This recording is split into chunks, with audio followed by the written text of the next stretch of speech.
Hi everyone, welcome to episode 32 of On My Studio Table.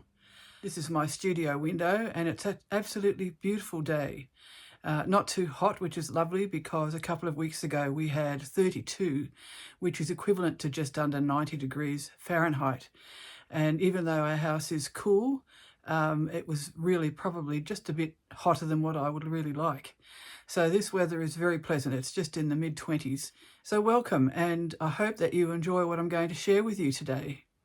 I actually have a couple of announcements to make, which I find very exciting.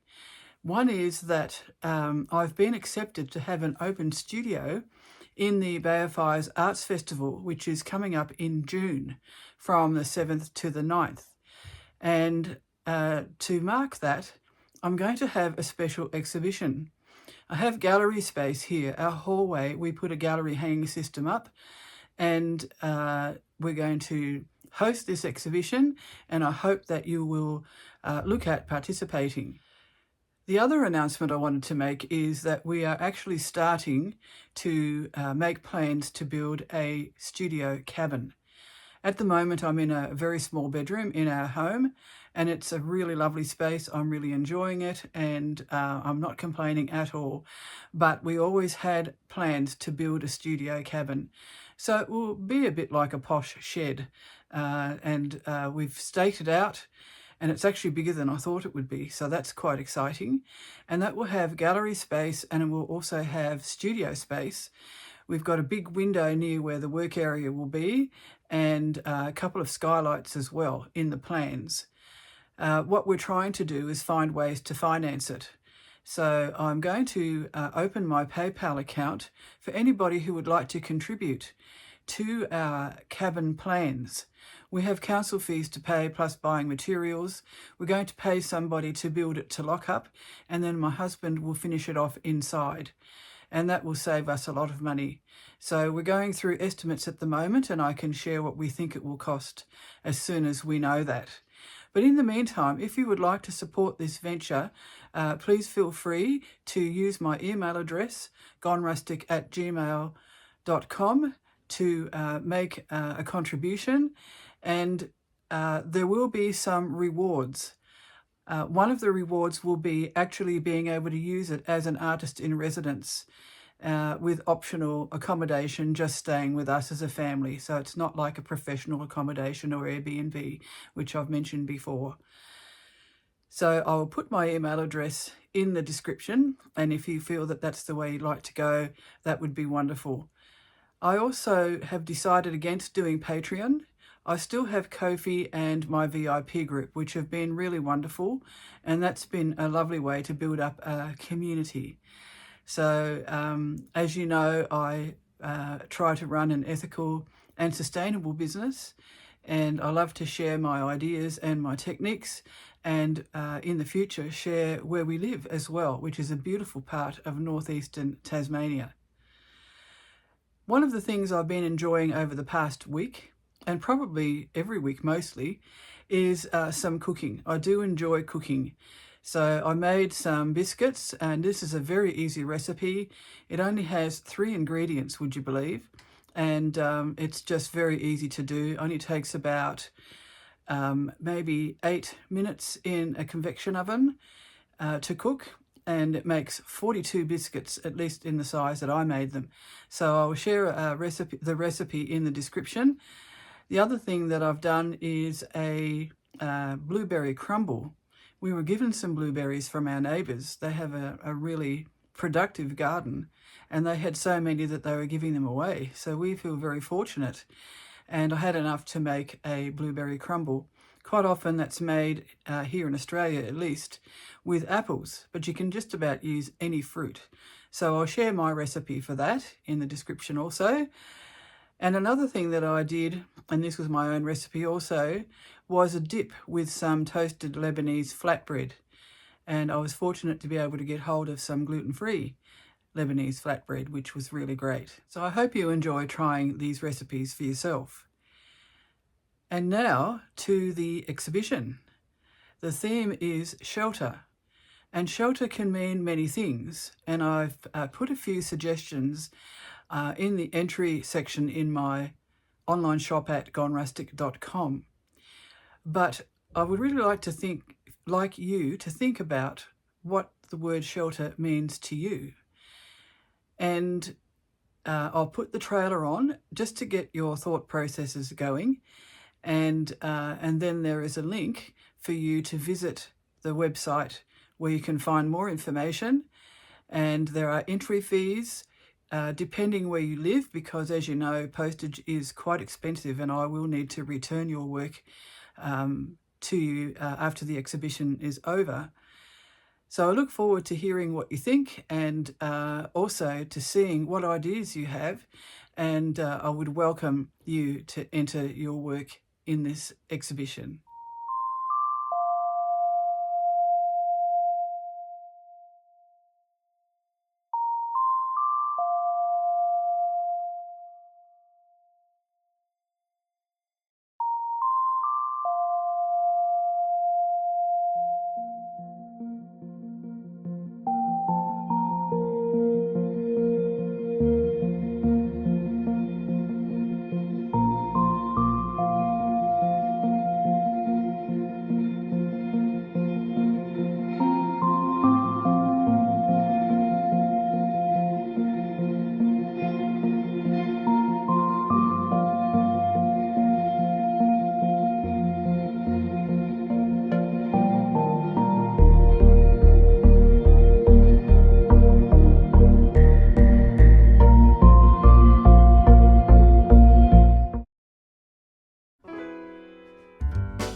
If you watched my video last week, you would have seen this lovely old dictionary that I have. I've had this for many years, and I was trying to remember why I got it or where I got it from. And I think it was from a fellow artist who was destashing just before she moved. And the binding on this dictionary I just loved so much. You can really see how it was constructed. It was already in quite a bad state when I got it. And I mentioned to you that I think it's from the early 1800s. So it's a bit special. And I've used it for so many things, and I just still don't seem to have used a lot of it. One of the things that I have been using it in is the new circle project that I'm involved in with Lisbeth Degn of Dragonkunst. I've never actually participated in annual projects until last year. And I enjoyed it so much that I'm now involved in several year-long projects. And I love doing these in between other work that I do, because they just give me a different focus, and I can just dip in and dip out from week to week. In this little envelope, I've put in my little stamped labels, which I'm using for each week. So I've only done it up to week 12 in advance. Seeing there are 52 weeks, I've got quite a bit more to do, but I've used vintage paper margins. So the margins from, say, sheet music and other vintage paper, often they get trimmed off when you want to use the visual parts in your journaling or whatever it is, and they get discarded. But I realise they're great for backgrounds for stamped text. This is the journal that I'm making for this circle project. I'm going to keep it fairly simple. I've just got it tied together with a piece of sari ribbon, which was dyed with onion skins. I think I had it wrapped around a bundle that was in an onion skin bath. And because it's silk, it took the colour really, really well. And I need to dye some more because I think it's the last piece that I've got. But I really like this, and it's got beautiful, warm, rich colours.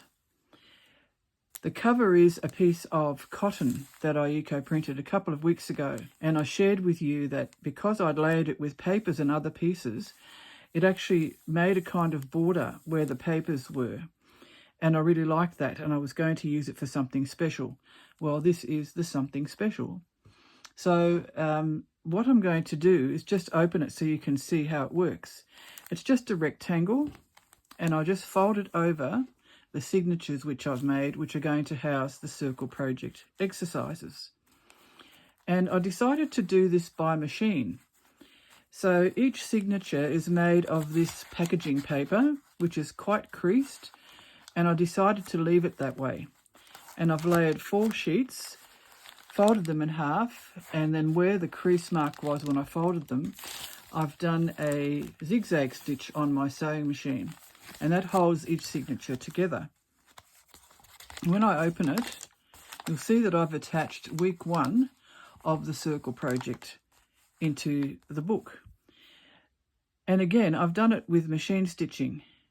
So most recently, say in the last year or more, I've been mainly doing hand stitching, but I do enjoy machine stitching too, and sometimes it's really what is best for the purpose that you want it for. And I just felt that machine stitching was best for this project. In the background, I have pages from the vintage dictionary that I just told you, a used tea bag, my stitching exercise, which is quite small, is probably only about 2 to 3 inches along each side, and then my stamped title for the week on the old margin from sheet music or other pages. And because I want to use both sides, I realised when I stitched it down to the page that the stitching is going to show. So with the next page, what I've done is I've stitched the edges beforehand. And then what I'll do, I'll just move this along a bit, is I will use double-sided tape to attach this, and it will cover the stitching.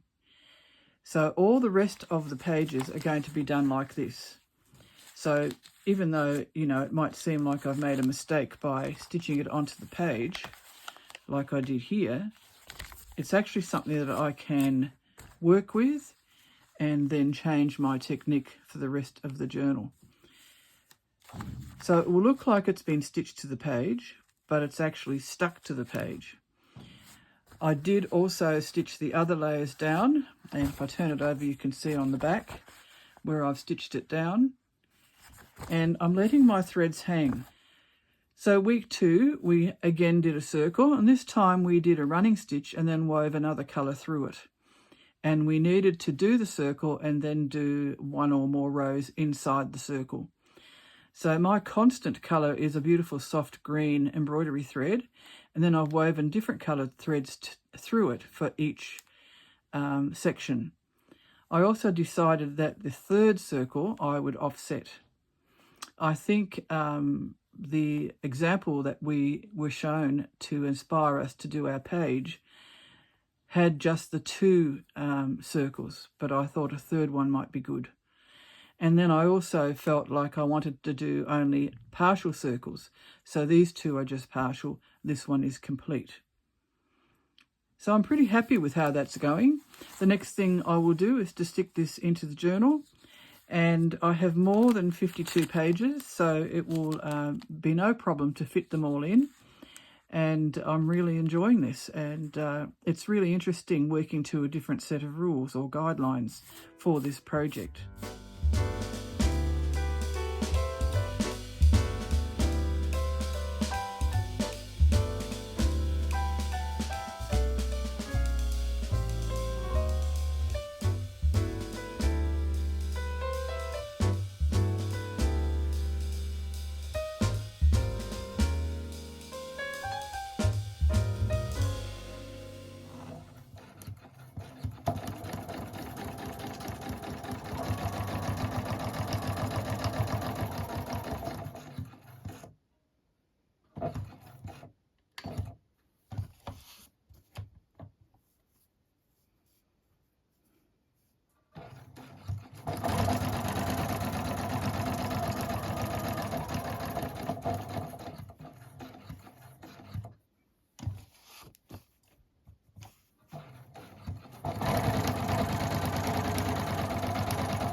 Last week I shared with you some of the tools I use when I'm making journals.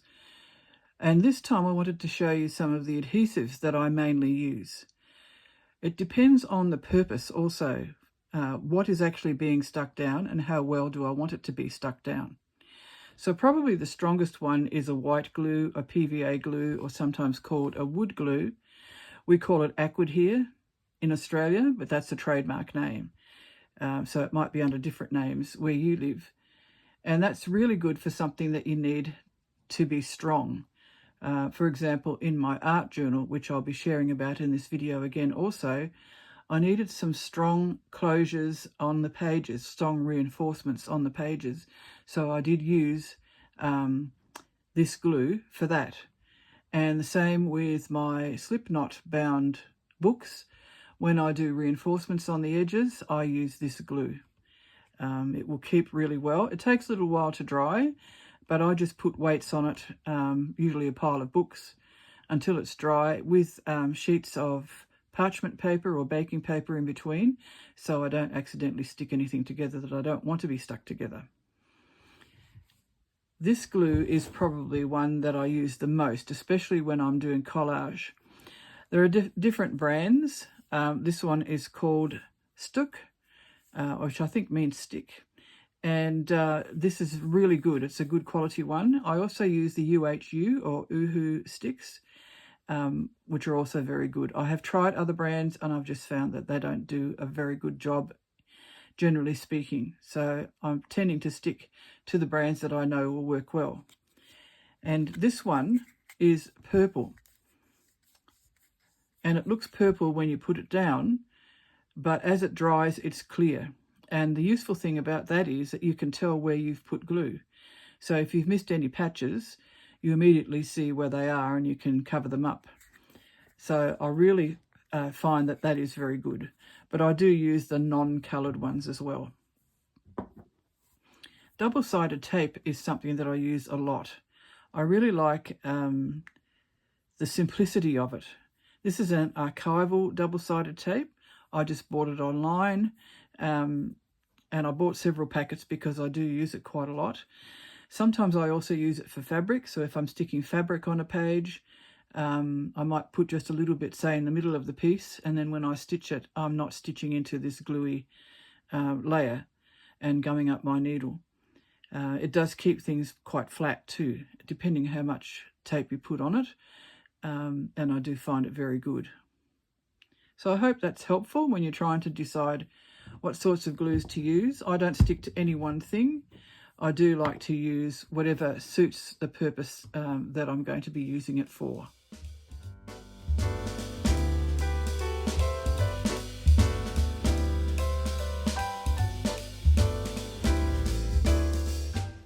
My wetlands journal is really coming along, and I'm just enjoying doing this, as I said, in between other things. So I often alternate between different projects, which is very handy because sometimes you just run out of ideas and need a bit of thinking time for one project, and you can go to another one while you think about it in the back of your mind.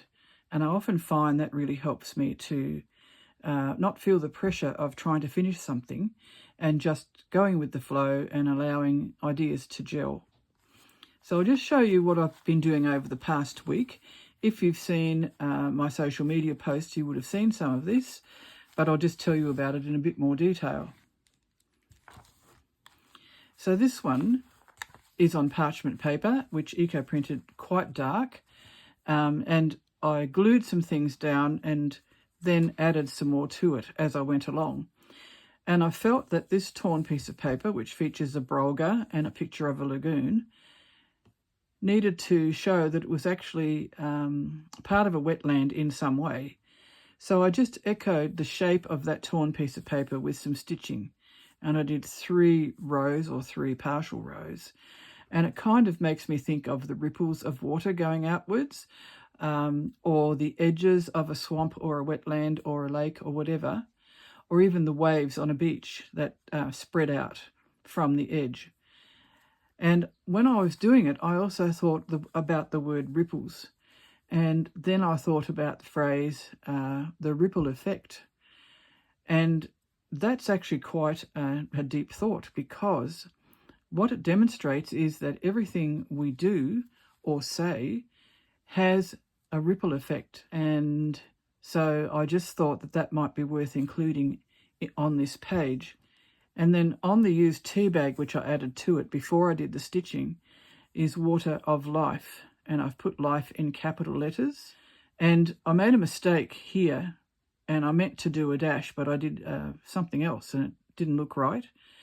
So I just cut the word of out of some of the old sheet music I've been using. And I actually like that effect better than if I had got it right in the first place. So that's often what happens when you make what you think is a mistake. It leads to something better. This page was a sticker, and I think I explained that when I first shared about this journal. And so I cut and tore the sticker, which features these two birds, a heron and I think it's an ibis, but I'm not totally sure, and layered it across some of the text in the publicity material that I used in this journal. And then it just sat for a while. I didn't know quite what else to do. And I made a pocket, but I wasn't really happy with the pocket. So the pocket actually closed right up to here. So what I did was I carefully tore it, because it was stuck down on both sides, and made it into a little flap. And I was much happier with it after that. And then I stuck a little bit more paper in there. And one of the phrases, which I really love, it says, "The water continues to flow and hope continues to grow."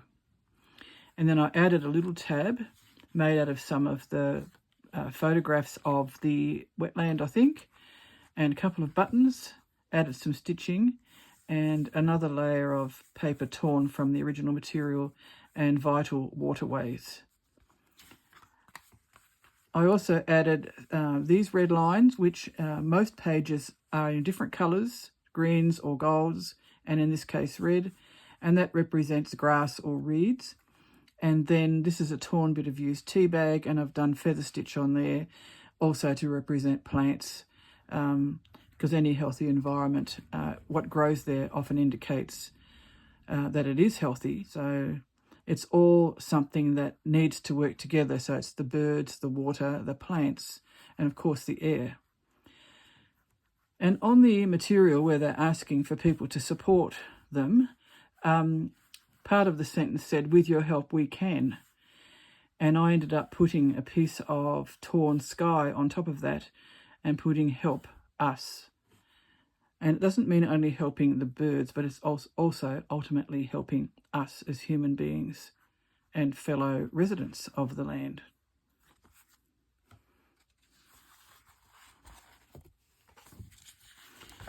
A couple of pages I've just glued, so they're awaiting their stitching, and I'll be doing this probably over the next week or so. So if I do them, I will share them in the next video. There's the brolga, and I mentioned to you in a recent video that they do a dance, which is very graceful.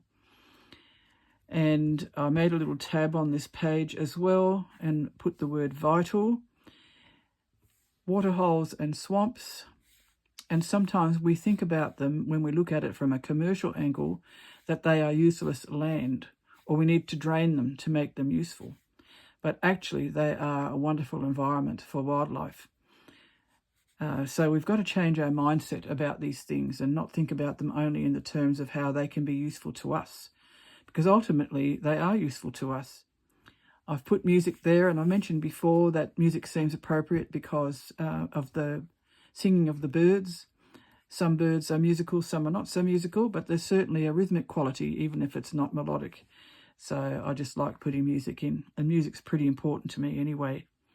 Bit of used tea bag, 2 torn strips there, and we'll see how the stitching pans out. And this is going to be the last page, and the words "we will not give up," and again some sheet music, a used tea bag, and that's a torn piece of the envelope flap, I think, and one of the ducks that lives in the wetlands. I have to say I'm really pleased with how this journal is progressing. I'm still thinking about how to bind it, I'll just show you from this angle. It has quite a few pages. And I'm thinking about maybe stab binding, but I've also been thinking about slip knot binding, which I've used a couple of times recently. But when I was thinking about the stab binding, I was thinking about how quite often there's a stick or other element put in with the binding when you do it. So I think that's possibly what I will do, but I'm not 100% sure.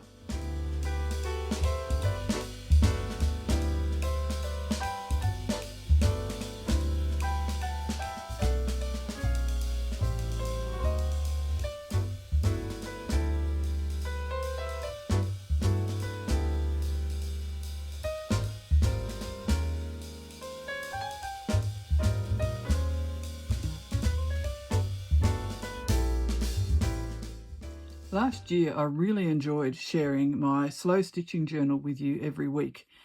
And a lot of you said how much you enjoyed my journal writing too, which was really lovely. But I must say I'm enjoying the new project just as much. So the slow stitching project was with Kathryn Chambers of K3N Cloth Tales on YouTube. She also has a Facebook group where you can share what you make, which have been inspired by her videos. And this is my project so far for this year.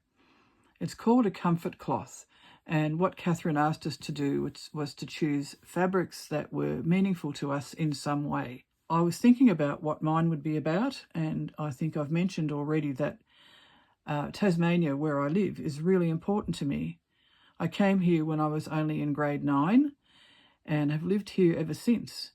And this is where I met my husband. This is where my children were born. This is where my grandchildren were born. And we all live in Tasmania. So it's a very special place. I've run my business here for more than 20 years. I studied here. I had different enjoyable careers as well, mostly to do with teaching, but also with management. And some things have been hard and some things have been really joyful. But it's where I've got my roots. So I've used some of my fabrics, which are eco-printed with leaves that I've gathered around my home, which makes that very significant, and fabrics which were designed in Tasmania. So this one with the rocks and this one with the flower and the leaves were designed in Tasmania, and I'll be using more of those fabrics in this quilt. I actually was going to use these fabrics in something else, I think in the circle project, but they ended up being for this project, and I think considering my theme, they are very appropriate. So last week we made a 9-patch centre and framed however we wished around that centre with different pieces of cloth. And so I've used various pieces of cloth, silk noil, cheesecloth, a bit of old doily, which I think is off frame, which also was indigo dyed.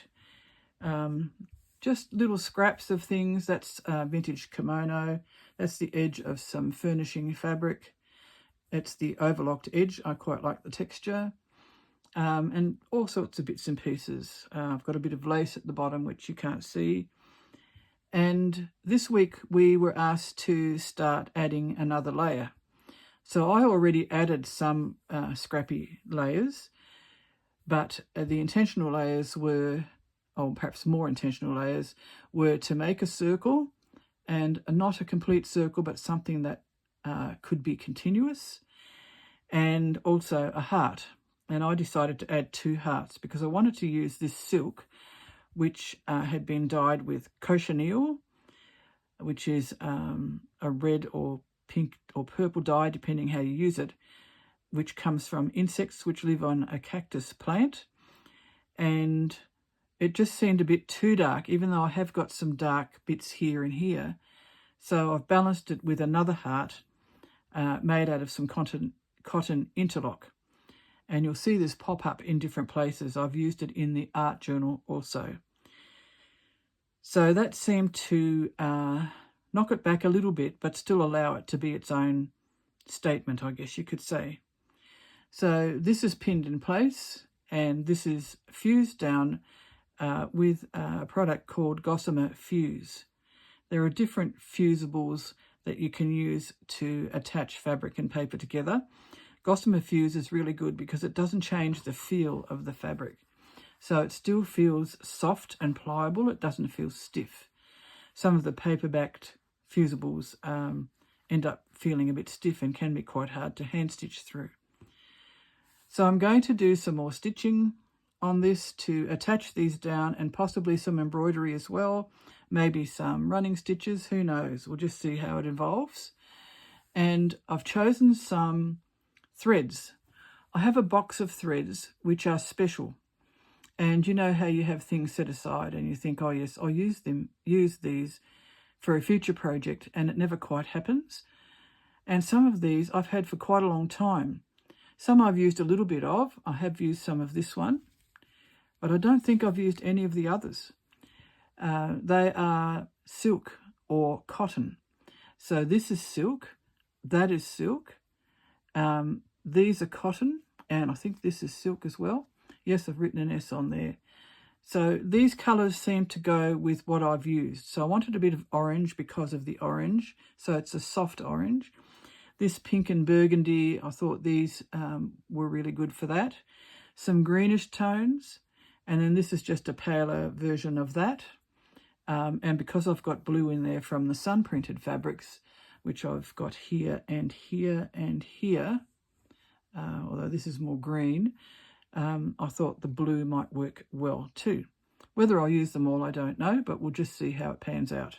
I will have to wind this around something, so that'll be a bit of a job for me to do, maybe when I'm watching TV.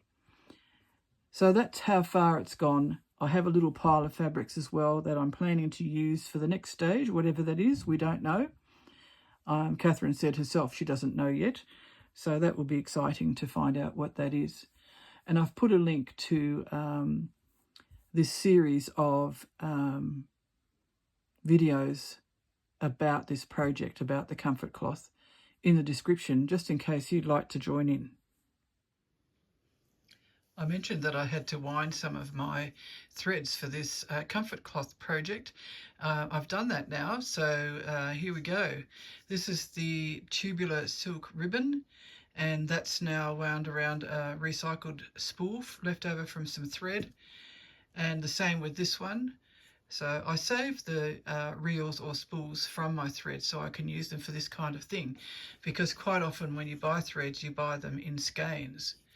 So this was the greyish mauve skein. It was quite a big skein. So I've done this on 3 different reels, and that's the silk thread, which I really think will be lovely to use.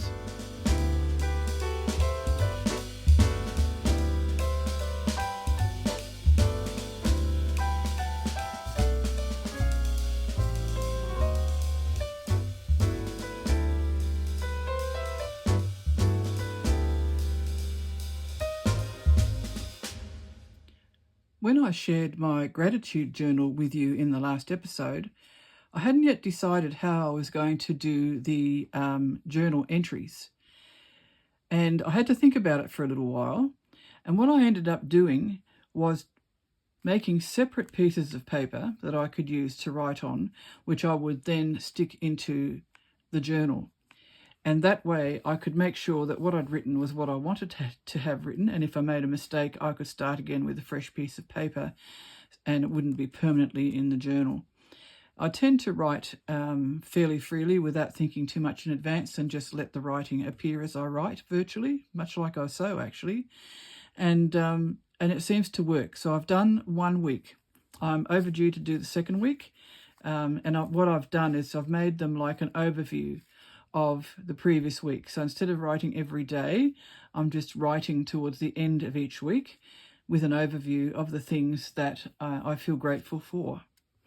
So I'll just show you how it looks inside the journal. Again, I've got some recycled t-shirt yarn, which has been in the dye pot a few times around bundles of fabric and paper, and my little tag, which is just a luggage label. And then when I open it, there's my first journal entry. And it's just like a little fold out, really.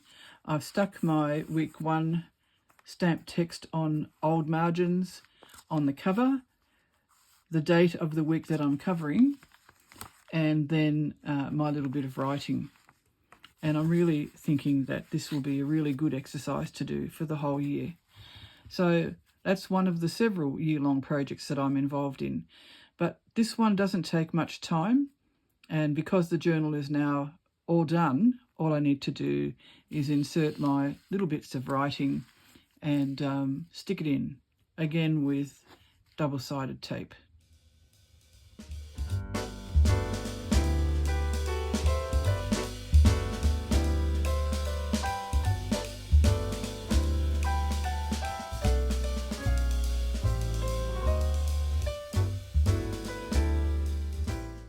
This is my art journal, which I've been working on for several months now, and will probably be working on for several months into the future, if not for years. And I really love that because I know that I've got an ongoing project I can revisit at any time. A few things that I've added to it include this little word book. I thought, even though that's stating the obvious, it just seemed to add a nice element to the front cover. And because it's so full, it's not like your usual book. I know many journals do get very full and get quite wide, but I really love that texture and abundance of pages in it. I just think it hints at some really interesting things which make you want to open it. I've done a few things to it over the past week, so I'll just show you those. This page I decided to do a little layered tab, and I've used some scraps of paper which I stitched together with a straight stitch in just a grey thread. And then this little element, which was in a little packet of things that I ordered online some time ago and never used. And it's just a little lace element, and I can't remember whether it was already eco-dyed or whether I did it. But I love that kind of colour range, especially for this book. And then buttons from my stash, which are all found buttons. So I just put that all together. I think I used a little bit of glue stick to hold it together while I stitched it down. And then I just did some red stitching in running stitch to hold it onto the page. But before I did that, I did put a strip of double-sided tape underneath just to hold it down.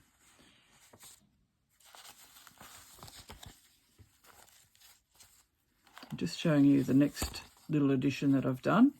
Sometimes it's only a small thing, and it just adds something to the page which really lifts it. So this is a coffee filter. I had a box full that I found in a charity shop, which I thought, oh yes, that'll be useful one day. And it does eco-print quite well. And I had already put this piece of paper and a cutout from a piece of sheet music with the word acquiring and a number on it, and which I stuck down and then stitched. But it just seemed to need something more here. And I had this little scrap cut off from something, possibly the cover of my journal project, just to straighten the edge. And I laid that on it, and it was just enough to add something to the page to lift it. And again, I've just used a simple stitch over the top in a soft green just to hold it down. I did use a little bit of glue stick under that as well to make sure that it didn't move while I was sewing it, because you can't really pin into paper without leaving holes or the risk of tearing it.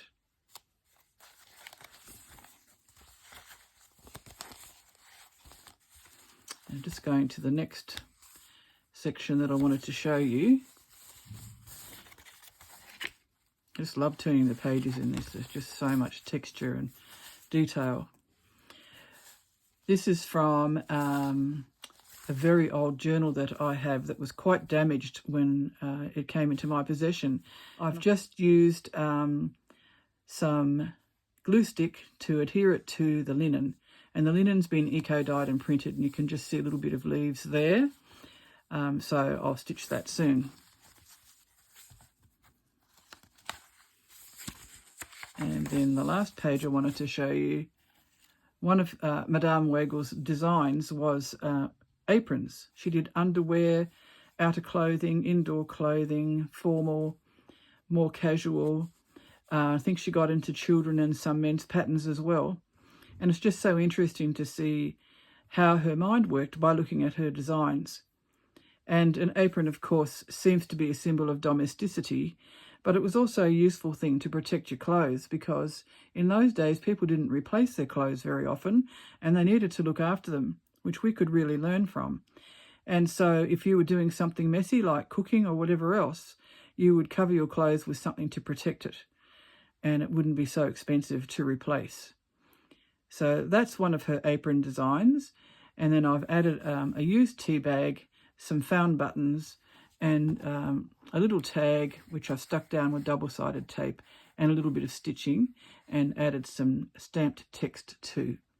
I've got a really lovely little set of letter stamps, and both in lowercase and uppercase. So I often use the lowercase. I have used the uppercase in, I think, the Circle Project journal, just for a change. The other thing I should mention, I don't know if you can see that on camera, but this is a girl's pinafore. So it's for ages 4, 6, 8, 10 and 12. And it has 5 sizes, and the same price for any size that you buy.